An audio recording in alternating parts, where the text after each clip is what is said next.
सीधे आज के मुद्दे पर आते हैं। आज के इस खास विश्लेषण में हम 3 बेहद खौफनाक अलौकिक कहानियों को डिकोड करने वाले हैं। मतलब हम सिर्फ डरावनी बातें नहीं करेंगे, बल्कि ये समझेंगे कि आखिर ये डर पैदा कैसे होता है और ये कहानियां हमारे दिमाग से कैसे खेलती हैं। जरा इस लाइन को सुनिए, मुझे यहाँ बांध दिया गया है। ये आत्महत्या नहीं, एक हत्या थी। रोंगटे खड़े कर देने वाली ये बात उस हॉन्टेड कॉलेज लाइब्रेरी की कहानी से है। ये कोई आम भूतिया किस्सा नहीं है, बल्कि एक दबे हुए सच की चीख है। असल में सबसे गहरा खौफ तब पैदा होता है जब कोई भयानक अन्याय अनसुलझा रह जाए। अगर हम इन तीनों कहानियों के सेंटर में देखें तो एक बहुत ही जबरदस्त टकराव नजर आता है।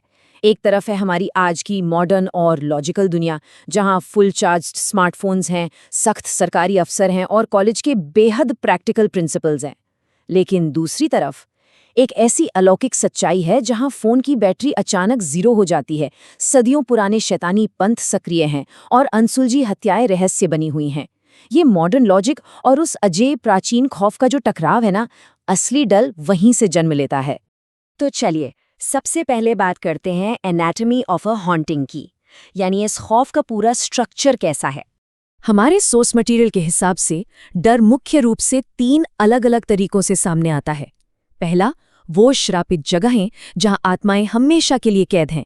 दूसरा, वो बेचैन आत्माएं जो सालों से अपने रुके हुए इंसाफ के इंतजार में भटक रही हैं। और तीसरा, जो सच में सबसे ज्यादा भयानक है, इंसानों का अंधा विश्वास, जो असल में एक शैतानी बुराई को छिपाने के लिए ढाल का काम करता है। हम एक एक करके इन तीनों थीम्स को डिकोड करेंगे। शुरुआत करते हैं हमारे पहले केस स्टडी से, द कर्स्ड गोवन हाउस, एक ऐसा श्रापित घर जहां जाना एक बहुत बड़ी भूल साबित हुई। जरा समर्थ की उस रात की टाइमलाइन पर गौर कीजिए। सब कुछ कितनी तेजी से हुआ। आधी रात को उस जर्जर पुर्तगाली खंडहर में घुसना, कुछ ही मिनटों के अंदर सड़े हुए मांस की बदबू और हवा में एक घुटन भरा भारीपन आना, फिर पलक झपकते ही फुल चार्ज फोन का बिल्कुल डेड हो जाना, और एंड में सबसे भयानक पल, जब एक लाश उसे खींचकर जमीन के नीचे ले जाती है। वो अचानक गिरता हुआ तापमान और मौत की वो तीखी बदबू, ये सब डर को इतना रियल और जानलेवा बना देते हैं कि पूछिए मत। अब इसके पीछे की कहानी देखिए।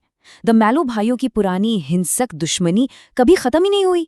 उन्होंने एक दूसरे को मार डाला और उनकी आत्माएं अपनी टेढ़ी गर्दनों और चाकू के उन रिश्ते हुए घावों के साथ हमेशा के लिए वहीं फंस गईं। और सबसे खौफनाक विजुअल पता है क्या था?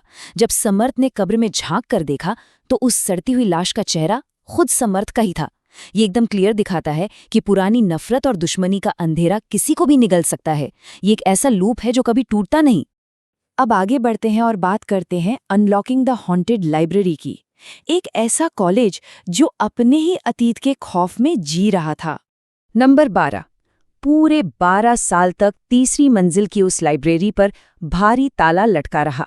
वजह, एक जूनियर लाइब्रेरियन को किसी अनजानी ताकत ने इतना डरा दिया था कि उसे लकवा मार गया। ये सिर्फ 12 साल का वक्त नहीं है, ये उस पूरे कैंपस में फैले उस गहरे और दबे हुए डर का जीता जागता सबूत है।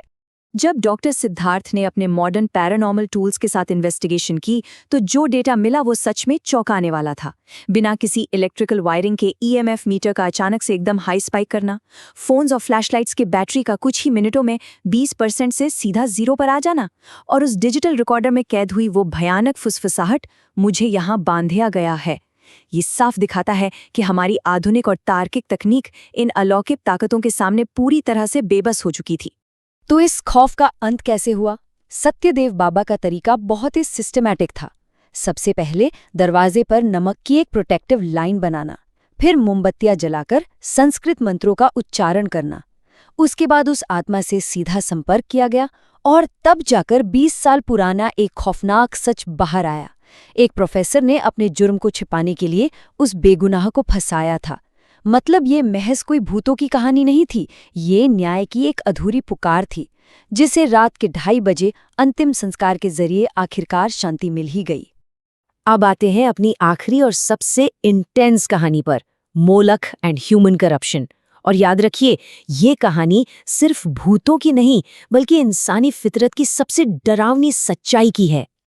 मोलक, एक बेहद प्राचीन और भयानक शक्ति, इसे कुछ इस तरह डिस्क्राइब किया गया है, इंसान का शरीर, किसी जंगली जानवर जैसा सिर और उसके पेट में दहकती हुई आग की एक भट्टी, जिसे मासूम बच्चों की बलि चाहिए।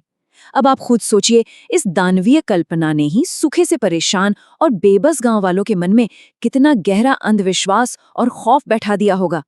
सर, इस नंबर पर गौर कीजिए, 19। एक ऐसा गांव जहां स्कूल में कभी 75 बच्चे हुआ करते थे, वहां अचानक ये संख्या गिरकर सिर्फ 19 रह गई।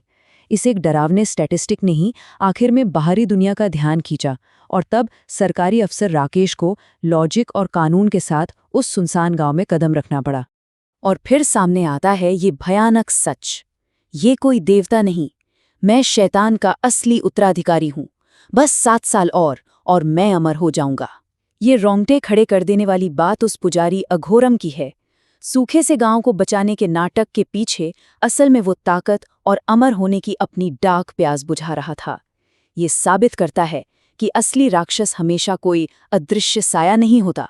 कई बार वो इंसान ही होते हैं जो अंधविश्वास का फायदा उठाते हैं। तो राकेश ने इस खौफ के साम्राज्य को कैसे ढाया? उसका तरीका एकदम मेथोडिकल था। सबसे पहले उसने नोटिस किया कि गांव के बच्चे खेल खेल में बलि देने की नकल कर रहे हैं। फिर आधी रात को उस करप्ट पुजारी का खंडहरों तक पीछा किया। उसके बाद वो चुपके से गांव वालों को वहां ले गया ताकि वे खुद अपनी आंखों से उसका सच देख सके, और अंत में पक्के सबूतों के साथ अंधविश्वास के उस भयानक ढोंग को हमेशा हमेशा के लिए तोड़ दिया। अब हम अपने कंक्लूजन की तरफ बढ़ते हैं। शैडोज दैट नेवर फेड, वो साये जो कभी नहीं मिटते। ये टाइमलाइन दिखाती है कि बुराई ऐसे एक चक्र यानी एक साइकिल में काम करती है। क्लाइमैक्स तब हुआ जब उस खौफनाक अघोरम को गुस्साए गांव वालों ने उसी की भट्टी में धकेल दिया। फिर कुछ सालों तक ऐसा लगा जैसे शांति लौट आई है, लेकिन एक अंधेरी रात अघोरम के बेटे ने उसी दबी हुई मूर्ति को वापस खोद निकाला। उसने अपने पिता की काली आत्मा को उस मूर्ति में फिर से डाल दिया और वो खौफनाक सिलसिला फिर से शुरू हो गया। ये बताता है कि बुरे लोग भले ही खत्म हो जाएं, लेकिन उनकी बुराई के बीज जमीन के नीचे दफन रहते हैं। और ये सब हमें एक बहुत ही गहरे सवाल पर लाके छोड़ देता है। जब नई पीढ़ियां पुरानी और दफन हो चुकी बुराई को फिर से खोदकर बाहर निकालती हैं, तो क्या इतिहास हमेशा खुद को दोहराने के लिए मजबूर है?